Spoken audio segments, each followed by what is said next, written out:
Allez, on démarre tout de suite. Gert, tu nous présentes quoi là maintenant? Là, on est sur du stratifié, ça veut dire on a déjà vérifié le support, c'est-à-dire il est sec, il est sain, il est assez plan. Donc là, vous voyez, on a déjà mis une secousse, la secousse unissante. Mais ce qui est très important, c'est dès le début décider quel genre de secousse on va utiliser. Donc là, on est sur la basique. Basique plus, ça veut dire qu'il y a aussi un pare-vapeur incorporé.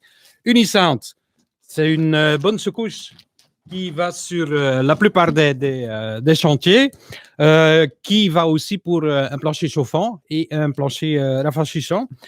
De nouveau, avec un pare-vapeur incorporé. Comme vous voyez, là, c'est indiqué des side up. Ça veut dire il faut toujours mettre le pare-vapeur du côté haut parce que comme ça, si jamais il y a une petite obstruction, un petit caillou, n'importe, qui peut endommager la secousse, ça veut dire que le pare-vapeur reste intact.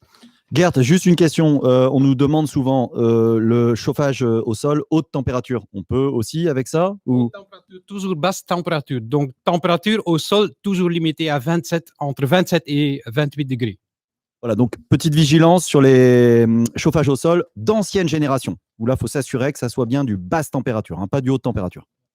À côté, il y a encore les autres secousses. Donc, il y a le Transit.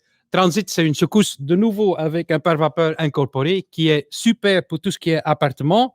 Puis, il y a le Silent Walk. Silent Walk, ça veut dire une secousse avec un peu plus de compressive strength qui est super pour tout ce qui est plancher chauffant. Et puis là, on a le Thermo Level. C'est une secousse qui est tout à fait pratique pour un vieux plancher parce que sur un plancher, les lames sont toujours un tout petit peu déformées et comme ça peut amortisser les petites irrégularités sur votre plancher. Petite remarque, sur un plancher, il ne faut jamais couvrir le plancher avec un pare-vapeur à 100% parce qu'il faut quand même respecter un peu de ventilation là-dessus. Bon, là on est sur une situation, vous voyez, il y a un angle qui est plus ou moins droit, donc 90 degrés. Là, c'est un peu déformé. Le plus important, c'est toujours décider de quel côté est-ce qu'on va démarrer. C'est tout à fait évident, mais commencer du côté compliqué, c'est le plus facile.